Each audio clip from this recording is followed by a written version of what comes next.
සුවඳ තවත් තිකු කලක් රැඳෙන්න ඩබල් පර්ෆියුම් ලුක් සමගින් එන නව Sunlight rose.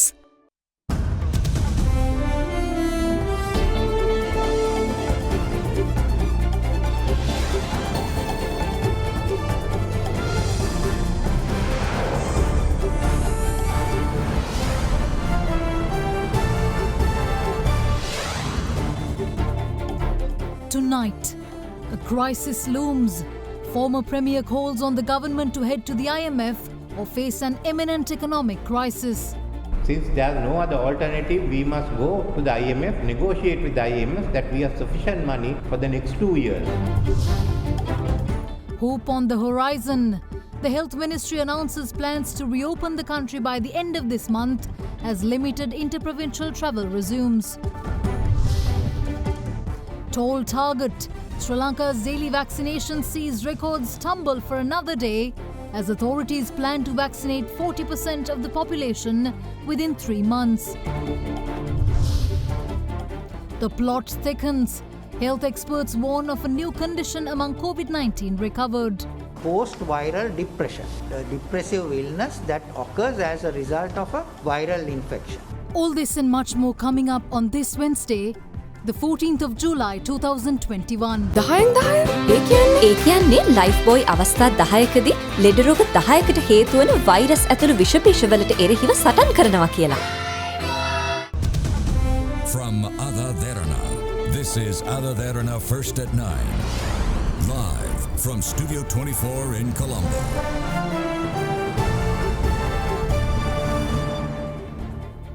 Good evening and welcome to First at 9. I'm Shanella Fernando in your top stories for tonight. Former Prime Minister Ranil Wickremesinghe says that Sri Lanka is now in the middle of a major foreign exchange crisis and warned of hunger and massive unemployment in the country by the middle of next year if the government does not take necessary action. The UNP leader urged the government to look to the International Monetary Fund and negotiate a bailout in order to meet its financial responsibilities, which he says will enable the government to seek other avenues of debt as well. We are now in the middle of a foreign exchange crisis. Our reserves amount to $4 billion. Once we settle the bond issues mid-year, be less by another billion. So we will be round about $3 billion. The unpaid dollar bills of Ceylon Petroleum Corporation amounts to 1.3 billion. There is a foreign exchange crisis in the banks. There are no dollars, as you know. The banks are in debt to foreign banks. The amounts have not been disclosed by the central bank, but I am told that it comes to about $3 billion.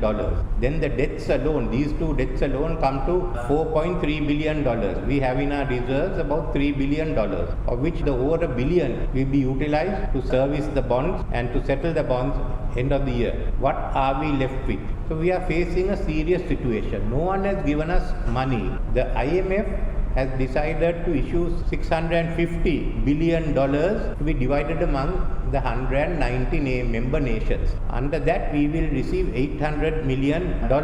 But that is not enough. That cannot cover everything. Since there is no other alternative, we must go to the IMF, negotiate with the IMF that we have sufficient money for the next 2 years. Similarly, the IMF certificate will enable us to get more aid from India, China, Japan and the other countries. If we do not do this, there will be hunger and massive unemployment somewhere in the middle of next. Government has to prevent it, Parliament has to prevent it. Control of public finance lies in Parliament, and therefore we will be asking for a full debate in Parliament for the government to explain how they are going to overcome this crisis. අඩසිය වසකට වැඩි ජනතා විශ්වාසය නව සංයෝගයකින් Rhino රෝෆිං සහ සීලිං sheet. General Secretary of the Vinivida Peramuna Nagananda Kodituakku has filed a fundamental rights petition in the Supreme Court seeking to nullify the national list appointments of United National Party leader Ranil Wickremesinghe and Our Power of People Party member Venerable Aturali Ratanathera. In his petition, Kodituakku says that both parties submitted their nominations after the deadline and seeks a ruling declaring their acceptance by the Election Commission as unconstitutional. A fundamental rights petition has been filed in the Supreme Court by the General Secretary of the Vinivida Peramuna, Nagananda Kodituakku, challenging the appointments of United National Party leader Ranil Wickremesinghe and our Power of People Party member Venerable Athuraliya Ratanathera to nationalist seats in Parliament. In the petition, Kodituakku seeks a ruling from the Supreme Court invalidating the two appointments. Election Commission Chairman Nimalji Punchiheva, former Election Commission Chairman Mahinda Deshapriya, former UNP General Secretary Akila Viraj Karyavasam, UNP leader Ranil Wickremesinghe, MP Venerable Ratanathera and several others have been named as respondents. The petition has been filed on the basis that the two parties had exceeded the deadline of 1 week from the date of the receipt of the official notification from the election body by the party secretaries when filing their national list nominations. Kodituakku alleges that both the UNP and the OPPP had failed to submit their nominations within the stipulated period, thereby rendering them both invalid. The petitioner alleges that on this basis their appointments by the Election Commission are unconstitutional. Kodituakku also seeks the annulment of their parliamentary membership and a ruling that the appointments violated the fundamental rights of the country's citizens. Big 3. When the fundamental rights petition filed by UNP MP Harin Fernando seeking to prevent his arrest in connection with the Easter Sunday attacks was taken up in the Supreme Court today, the Attorney General's Department gave the court an assurance that the parliamentarian would not be arrested until the 1st of September when the case is to be heard next.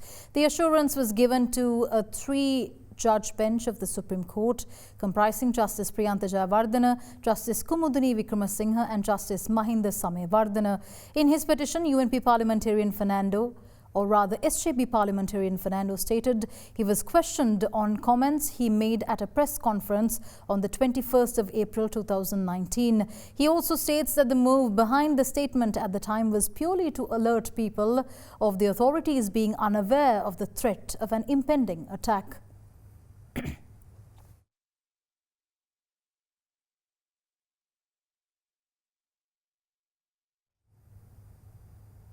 State Minister of COVID Disease Control Dr. Sudarshini Fernandapillai announced that the Health Ministry plans to lift travel restrictions completely in the island by the end of July, which take the country a step closer towards normalization.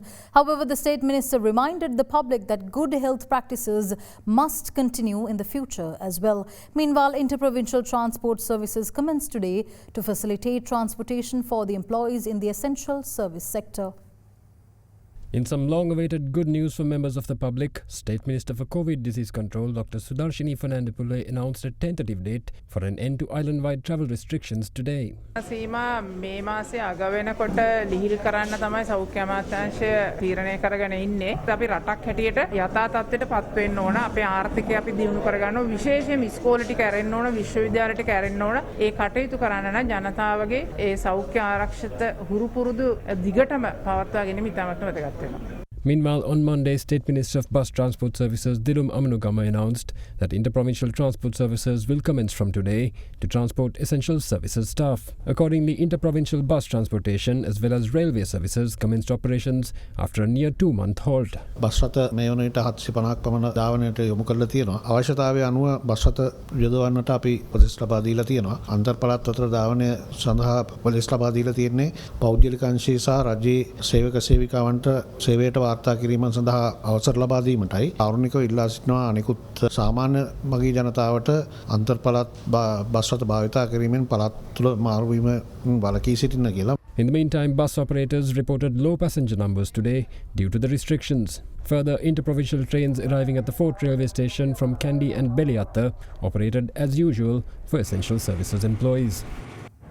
More news on the other side of this break. Stay tuned.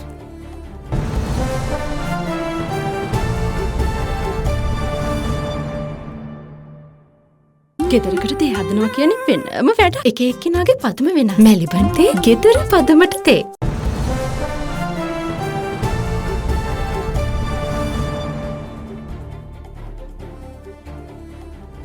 Welcome back in more news.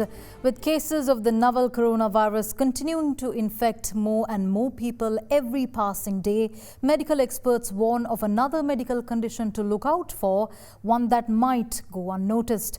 Consultant psychiatrist Dr. Neil Fernando shone light on post-viral depression, a resultant condition of a viral infection, calling for the members of the public to seek medical attention if they develop symptoms.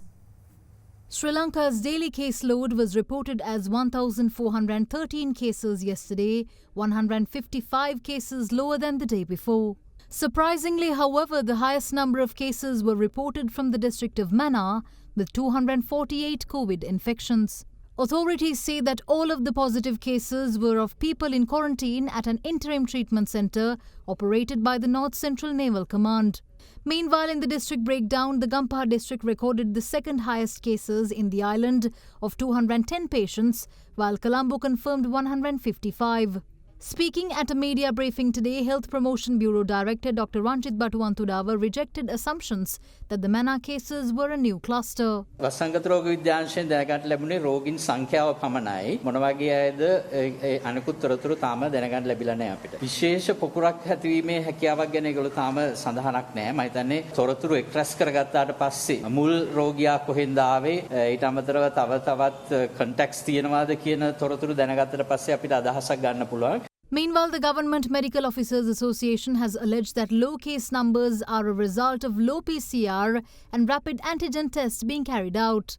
The number of PCR tests conducted yesterday stood at 9,919, while rapid antigen tests stood at 4,014. PCR පරීක්ෂණ කරන මට්ටම එන්න අඩු වෙලා තියෙනවා. PCR කරන ප්‍රමාණය අඩු කිරීමෙන් අපිට රෝගීන් අඩු කරලා පෙන්නලා වැඩක් නැහැ. ඒ නිසා පුළුවන් තරම් මේ රෝගීන් හඳුනා ගැනීම සඳහා පරීක්ෂණ සිදු කිරීම කියන එක පුළුල්ව කරන්න ඕන. පාර යන කෙනෙක්ට උනත් ඇවිල්ලා PCR එකකට සාම්පල් එකක් දීලා ඔහු ඒ පොසිටිව්ද නෙගටිව්ද කියන report එක ඉක්මනින් ලබා ගන්න පුළුවන් තත්ත්වයක් අනිත් රටවල් වල තියෙනවා. නමුත් ලංකාව තුල ඒ තත්ත්වයක් නැහැ. අඩුම තරමේ අපි කරන් යන PCR පරීක්ෂණ ප්‍රමාණය සෞඛ්‍යාංශ වලින් කරගෙන යන PCR පරීක්ෂණ ප්‍රමාණය වැඩි කර ගැනීමට උත්සාහයක් දරන්නෙත් නැහැ. ඒකත් යම් ආකාරයකට පසුබෑමක තමයි තියෙන්නේ. මේ විදිහට ගියොතින් අපිට රෝගීන් හඳුනා ගැනීම කරගන්න සිද්ධ වෙන්නේ නැහැ. In the meantime, consultant psychiatrist Dr. Neil Fernando today warned of a new condition that seemingly affects those who have recovered from COVID-19, labelled post-viral depression. Sometimes people with a mental illness or even without a mental illness, when they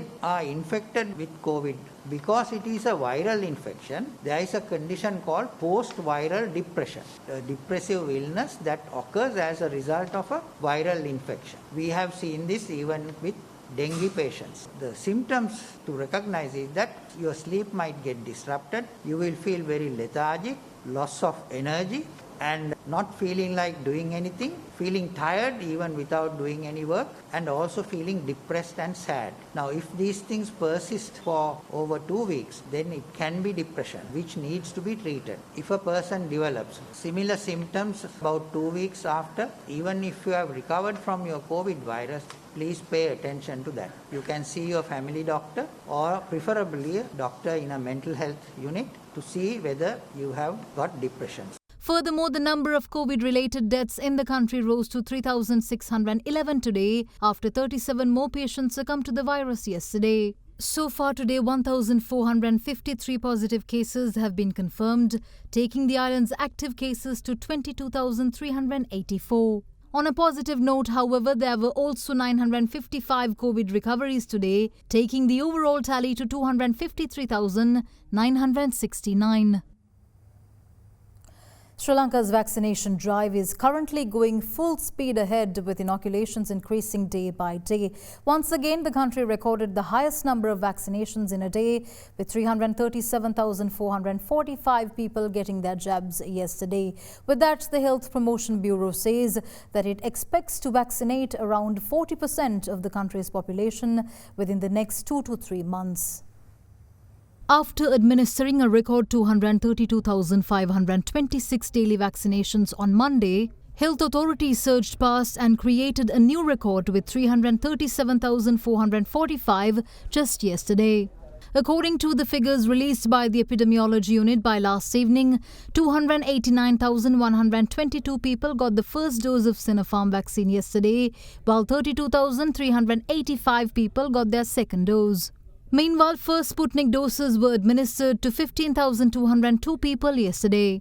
What's more, 7,000 Pfizer doses were also administered as first doses, while 36 AstraZeneca jabs were given as a second dose during yesterday as well. Further, as of last evening, 4,520,537 people have obtained first doses, while 1,537,230 people received both. අපි මුළු ලංකාවම සලකා බැලුවහොත් පළමු මාත්‍රාව හෝ ලබාගත් සංඛ්‍යාව ප්‍රතිශතයක් වශයෙන් 36ක් ප්‍රමාණයක් ආවරණය වෙලා තියෙනවා. දෙවන මාත්‍රාවත් සම්පූර්ණයෙන්ම ලබාගත් ප්‍රමාණය 13ක් පමණ වෙනවා මුළු ලංකාවම බැලුවොත්. එන්නත් කරන්නේ බැලුවාම මේ සංඛ්‍යා ලේඛනත් එක්ක ලංකාවේ අපිට ගොඩක් හොඳ තත්වයක් තියෙන්නේ. බලාපොරොත්තුව තියෙන්නේ ඉදිරි මාස දෙක තුන ඇතුළත මුළු ලංකාවේම සියලුම ජනගහනයෙන් අවම වශයෙන් 40ක් පමණවත් ආවරණය කරගත හැකි බවට බලාපොරොත්තු වෙනවා. අපි දන්නවා එන්නත් කරණය වැඩි වීමත් සමගම රෝගය පැතිරීම යම්කිසි ප්‍රමාණයකට අඩු වෙනවා. මරණ සංඛ්‍යාවත් තදබල ලෙස සංකූලතා ඇති වෙන රෝගීන් සංඛ්‍යාවත් ගොඩක් දුරටම අඩු වෙනවා. In the meantime, the Director of Health Promotion Bureau, Dr. Ranjit Batuwantudava, offered an explanation on reports of an alleged loss of data on vaccinations at the beginning of the country's vaccine rollout. ඒ මුල්ම අවස්ථාවේදී සමහර ස්ථානවල අන්තර්ජාල පහසුකම නොතිබුණ නිසා vaccine tracker එකට ඒ වෙලාවෙම enter කරන්න බැරි වෙලා තියෙනවා සමහර දත්ත වගේක් වැක්සින් ගත්ත අයගේ. ඒ ටික මම හිතන්නේ ඒ MOH ඔෆිස් එකෙන් දැන් ඉදිරියේදී අන්තර්ජාලයේ වැක්සින් ට්‍රැකර් එකට ඇතුල් කරනවා. ඒ කටයුත්ත වසංගත රෝග විද්‍යාංශය මගින් මෙහෙයවනවා. Meanwhile, the walk-in vaccination centres being operated by the security forces personnel are said to be the main reason for the high vaccination numbers in the past few days. Along with members of the public, government teachers too were seen being administered vaccines today, ahead of plans to reopen schools next month.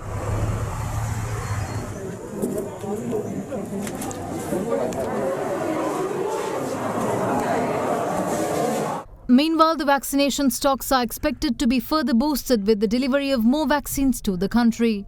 Sri Lanka is expected to receive 199,830 more doses of the Pfizer vaccine by the end of this month, while the COVAX facility of the World Health Organization will be providing 1.45 million AstraZeneca vaccines by the end of this month. What's more, a consignment of 1.5 million US-made Moderna vaccines will also arrive in Sri Lanka this Friday, becoming the 5th vaccine to be used in the country's drive.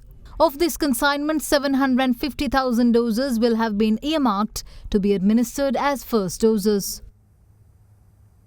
A strike launched by 14 teachers' unions in protest of alleged forcible quarantine of the General Secretary of the Ceylon Teachers' Union, Joseph Stalin, and 15 others entered its third day today, disrupting island-wide online education. Protest marches were held across the country today, despite such demonstrations being prohibited under quarantine regulations. 14 teachers' unions withdrew from conducting online classes for a third day today. The strike was called for in protest of quarantine of a group of 16 protesters, including the General Secretary of the Ceylon Teachers Union, Joseph Stalin. However, parents continue to express displeasure over the teachers' strike, accusing them of making the pandemic-hit education process all the more difficult. Teachers affiliated to the Sri Lanka Podujana Education Services Union, however, continued with online classes, as Union Chairperson Susantha Handapangode revealing that immense pressure is being exerted by a teachers' union affiliated to the Janatha Vimukti Peramuna. Joseph Stalin නිරෝධායනය කළා කියන ප්‍රශ්නේ ගුරුවරුන්ට ප්‍රශ්නයක් නෙවෙයි. ජනතා විමුක්ති පෙරමුණේ ගුරු සංගමයේ නියෝජිත ගුරුවරුන්ට කතා කරලා මාර්ගගත අධ්‍යාපනයෙන් ඉවත් වෙන්න කියලා විවිධ බලපෑම් කරනවා. Meanwhile, protests were held across the country today in solidarity with the teachers' strike. One of the protests took place at the quarantine centre in Pallekele, where frontline Socialist Party member Duminda Nagamu is being quarantined.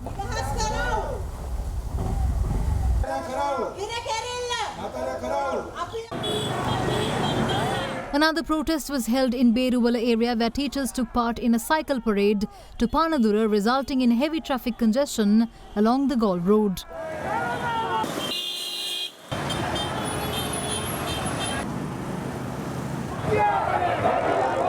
Meanwhile, the Janatha Vimukti Peramuna too staged a protest march in Colombo today.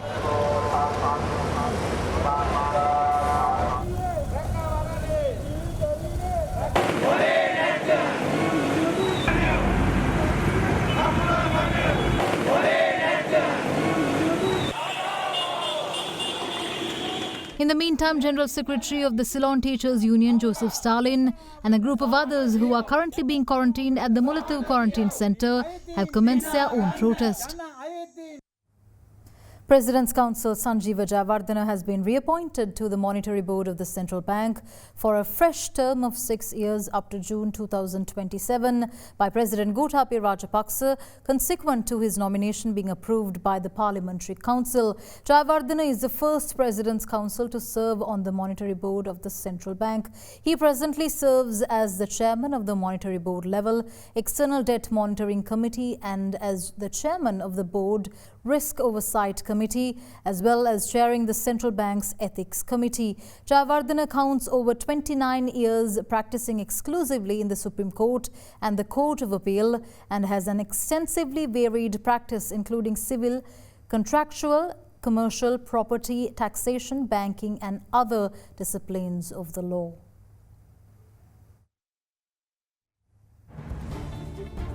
We'll return after this short commercial break. Don't go away.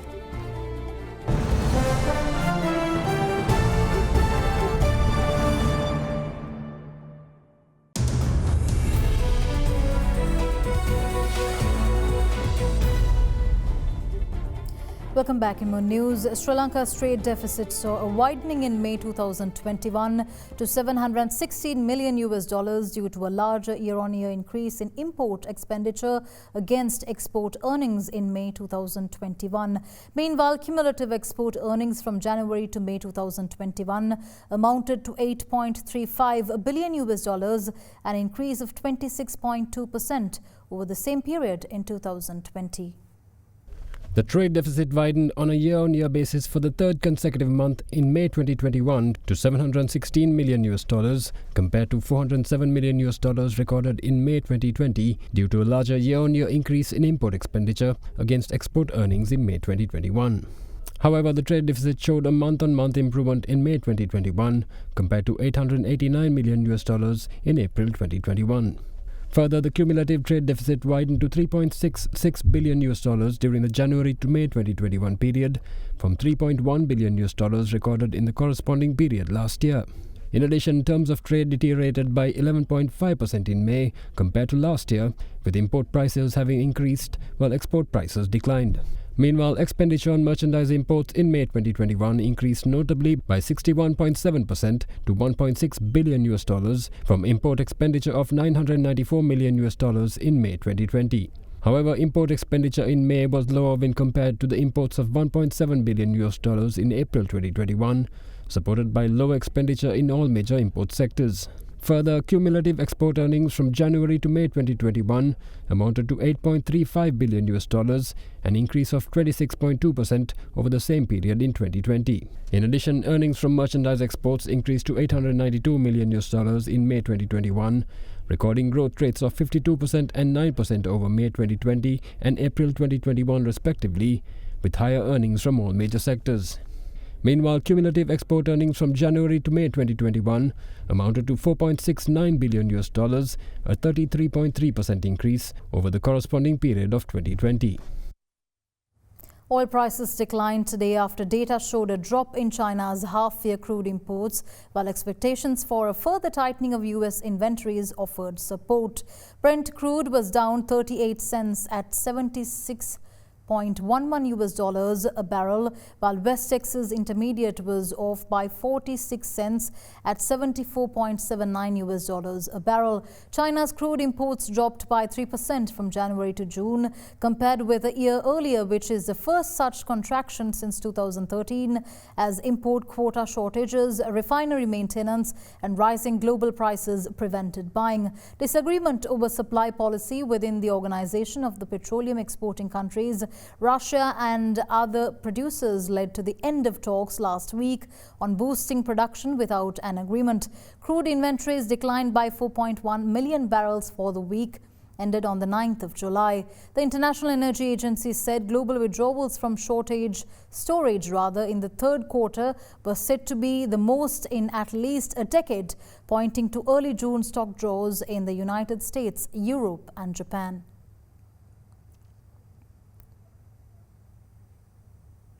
The all-share price index ended higher today after gaining 25.88 points to end at 7,939.35, while the S&P/SL 20 index of more liquid stocks ended at 3,012.17, following a gain of 9.90 points. The market turnover was 2 billion rupees. Here's Demanta Matthew with a brief report on the market performance today.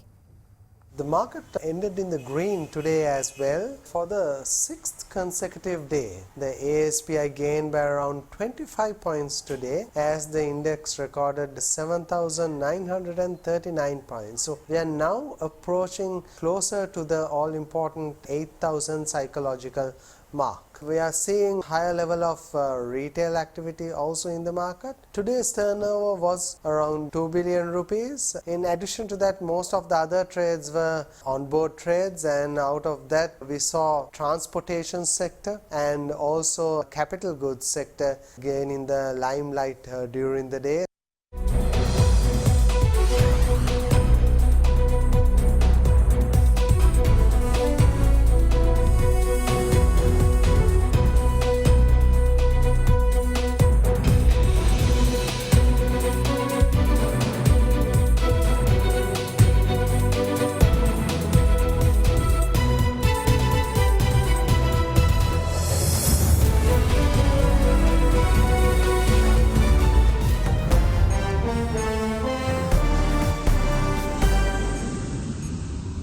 The Chinese government has asked Pakistan to thoroughly investigate a bus blast that killed at least 13 people, including 9 Chinese nationals and 2 Pakistani soldiers today, the Chinese Foreign Ministry said. Beijing condemned the blast, expressed condolences and asked Pakistan to protect the safety of Chinese personnel, institutions and projects, China's Foreign Ministry spokesperson announced. The victims were killed after a blast sent the bus plunging into a ravine in a remote region of northern Pakistan, but it was not immediately clear whether the blast was the result of a roadside device or something planted inside the bus. The dead and injured, including the Chinese engineers, were brought to the regional health center in Dasu, about 10 kilometers from the site of the blast. With that, we wrap up tonight's edition of First at 9. Thank you for joining. I'm Shanela Fernando. Have a good night.